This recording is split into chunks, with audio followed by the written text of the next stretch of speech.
Free audio post-production by alphonic.com.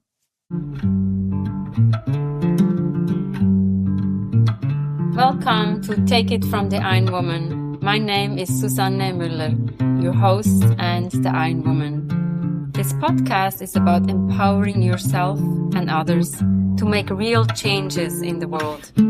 You will hear from everyday, smart, sophisticated, hip people like you and me. Not everybody has to be an Ironwoman to impress the world. Together, we will learn from the sports and business leaders how you can become a more successful person as an entrepreneur or a leader. It's one step at a time, one day at a time. Take your steps now. Take your big steps now. Join me on this journey to success.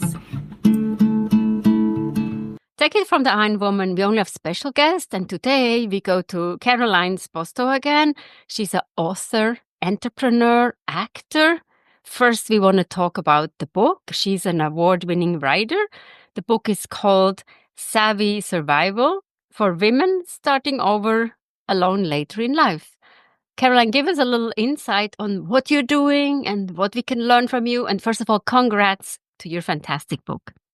Oh, thank you. The title, Savvy Survival for Women Starting Over Alone Later in Life, it's a long title or a long subtitle.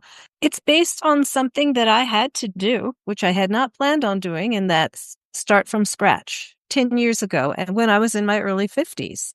I don't want to go into the particulars of all that happened, but I was wiped out financially, materially. My family situation had changed. Everything had changed all of a sudden. And professionally, I had to start over too. At that time, I looked high and low for a book that I thought would be useful and would guide me through this particular season in my life. And I absolutely couldn't find anything that I could relate to.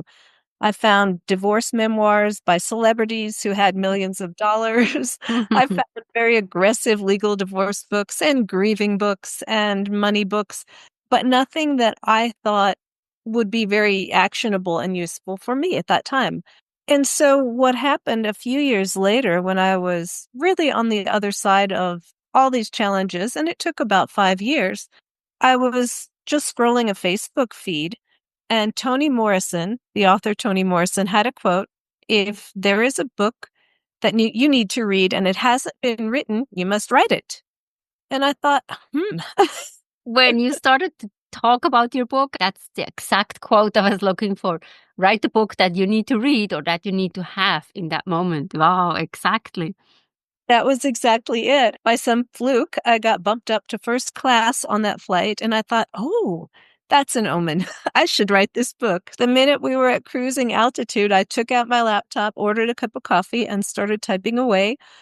And all projects go when we're doing a number of different things. The book had its stops and starts, and I had to set it aside at times. It took about another 5 years to get it from the idea phase to the state that it's in now, which is published and available. That timetable was good because sometimes when we want to do something thoroughly, it's going to take a little longer. This didn't just come off the top of my head. I very methodically thought it through, did a lot of rewrites, and turned it into a book that I think and I hope will be useful to other women, whether they're in a relationship and just need to reinvent themselves, or if they really are starting from scratch due to whatever reason. And starting from scratch is not easy.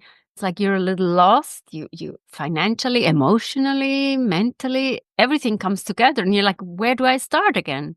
You're exactly right. The other thing that I think makes it challenging is our identity changes so much. Our identity changes more than men's identities do anyway, just due to the fact of our lives, our society, the fact that we are raised to and are inclined to rise to whatever responsibilities are demanded of us. We're adaptable, but at the same point, our identities are perhaps, a little less set in stone.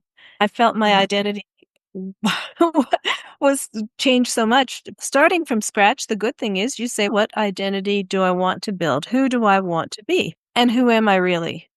And the book has a lot of journaling and self-reflection exercises to help the readers go through that process in a way that I hope it's fun and doable. In a way, it's like a how-to book. You also have exercises in the book. This is very interesting and helpful. I have a lot of self-reflection exercises. The book is in sections. The first section is just called Getting Back on Your Feet. And we go through exercises related to just getting started wherever we are. It meets the reader where they are, I hope. And then the next, after a while, we get into stepping into your power.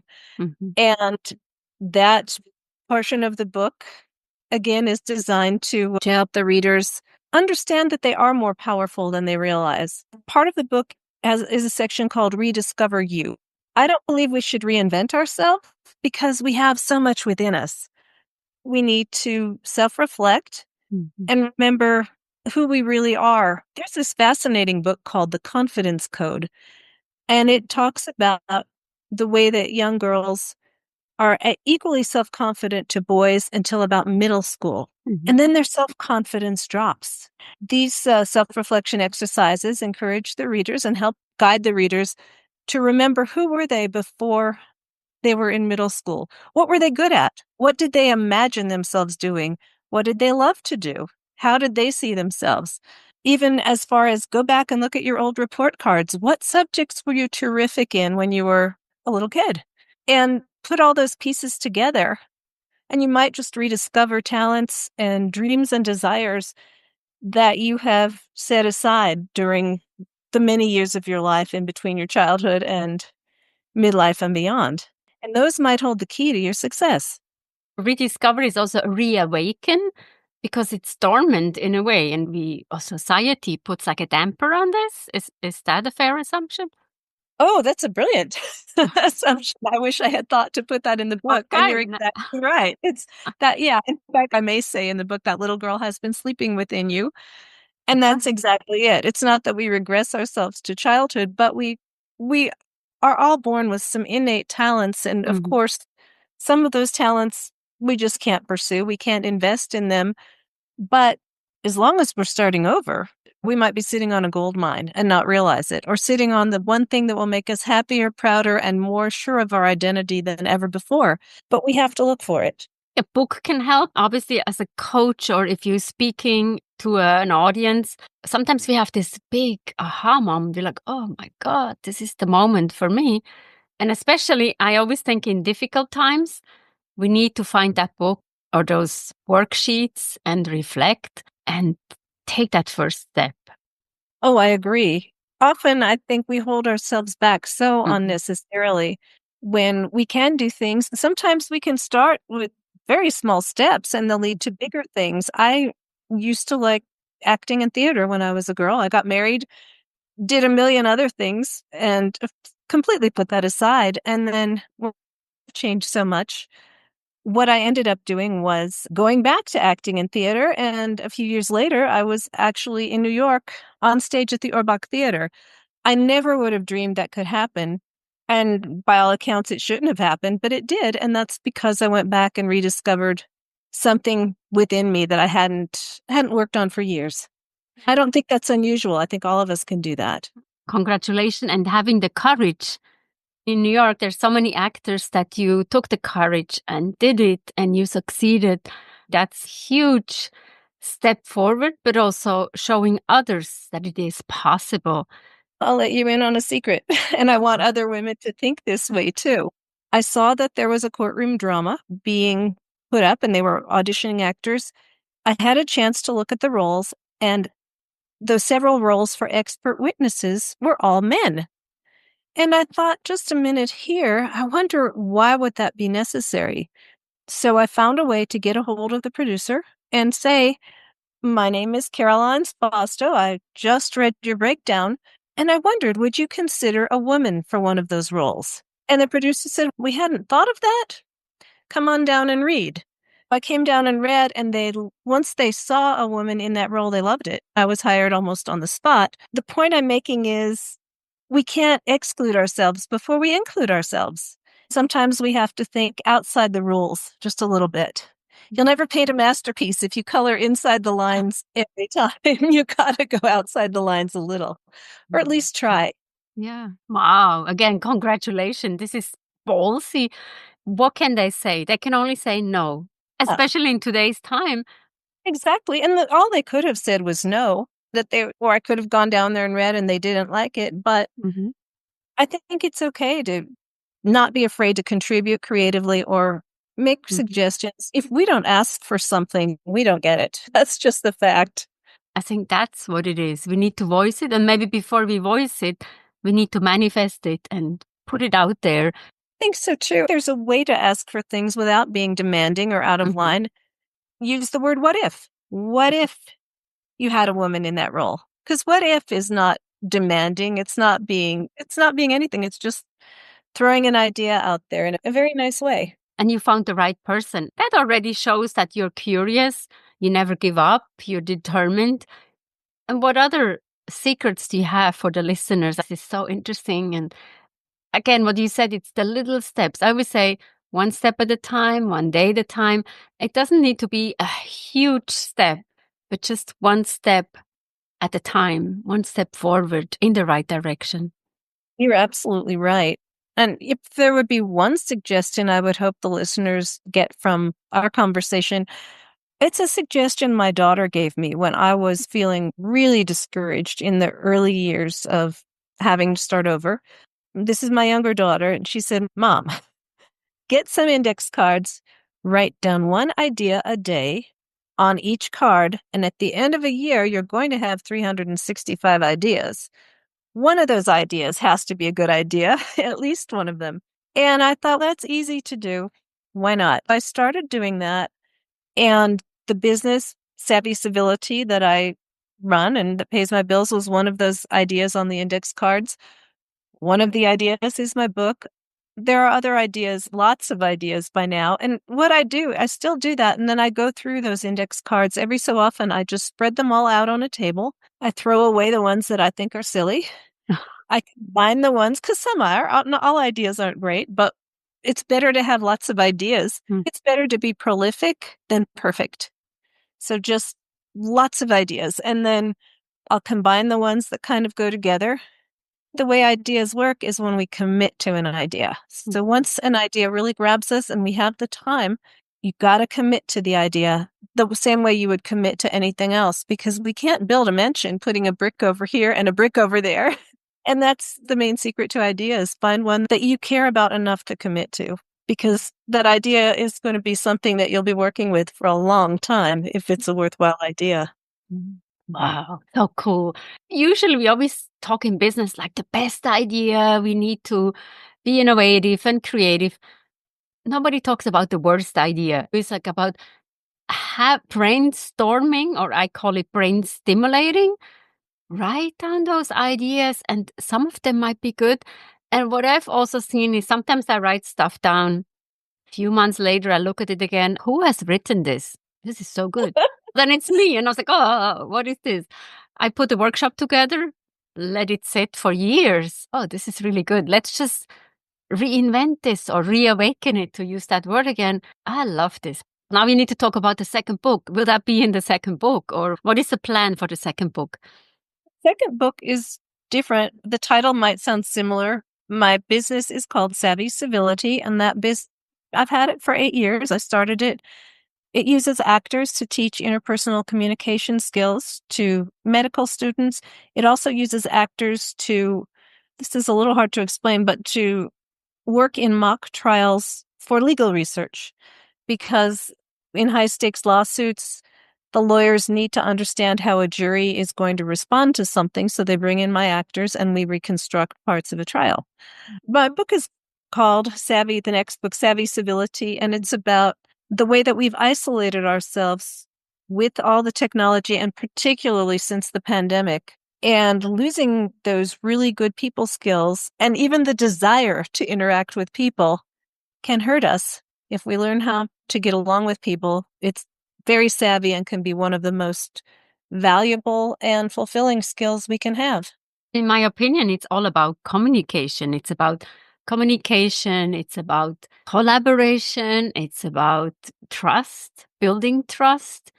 And if you have those building blocks, then we become the leaders or whatever you want to be in life. This is a book we need to hear and see. There's a great need for leadership, especially female leaders in our society and our world right now. A need for good leaders, honest leaders, caring leaders. And I don't mean that we have to be leading a nation. If there are even two people, one of them ends up leading. Why won't? So it's good to at least be ready to step into that role. Again, as you said, if you don't find the book, you have to write the book. It seems like during the pandemic, while we were on those virtual platforms, I think that interpersonal connectivity is lacking a little bit, and we need to reawaken it again. I think so too. I think people emotionally are missing out because of that. And we all know it's possible to spend days on end alone in our homes, just with our computer, ordering DoorDash, ordering Amazon, texting people, doom scrolling, whatever we're going to do. But we do need to go out and interact with people. It's very important, and we need to feel comfortable doing that. I am certified to teach etiquette, and I don't do that anymore. I had in the past business etiquette, because I think we've evolved into an era where it's less important to stand on formality than it is to make people feel comfortable and heard. People do terrible things when they don't feel heard. We read it in the papers all the time, the things they do, and it's sad. We're waiting. When is the book coming out? Hopefully next November. That's the plan. We don't want to push you too hard because I understand good things take a little longer. And I'm also wondering, so you're very prolific in working. How do you rejuvenate, or what do you do when you don't work? For one thing, I think a change is as good as a rest. When I'm working on one activity and I get fatigued, I'll switch to another constructive activity and work on that. I was very lucky. Gosh, it's been years now, maybe 30 years ago.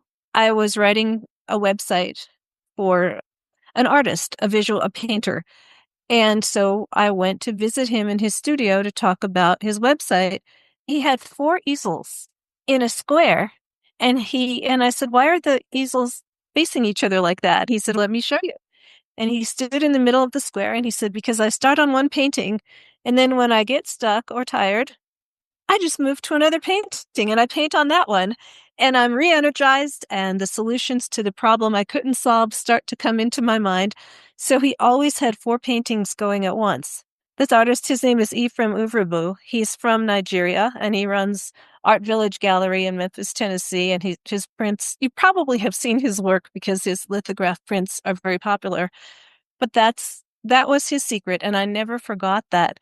And to see it physically acted out in front of me and see the reality of it and his success. So when I get tired or stuck creatively, I just move on to a different thing. I love that. I also picture the artist, maybe the sun is shining differently onto the paintings. This is the exact time that he needs to work on that. You're right. You're absolutely right. Yeah. Thank you so much for giving us a glimpse into your life, into your author life. I want to say the book title again, Savvy Survival for Women Starting Over Alone Later in Life. We also can follow you on YouTube. What a cool conversation. Savvy Survival for Women Starting Over Alone Later in Life. How inspiring, how empowering, and rediscovering your life. Take it from the Ironwoman. We have episodes every Monday. Come and join us, check in with us, ask questions, don't be shy. And Take It From the Ironwoman is also the book Global Business Coaching with Sports Parallels. Get it in your local bookstore or download it. And if you want, please like us, follow us on all the social media platforms. Thank you for your support, and we'll see you next time. Bye-bye.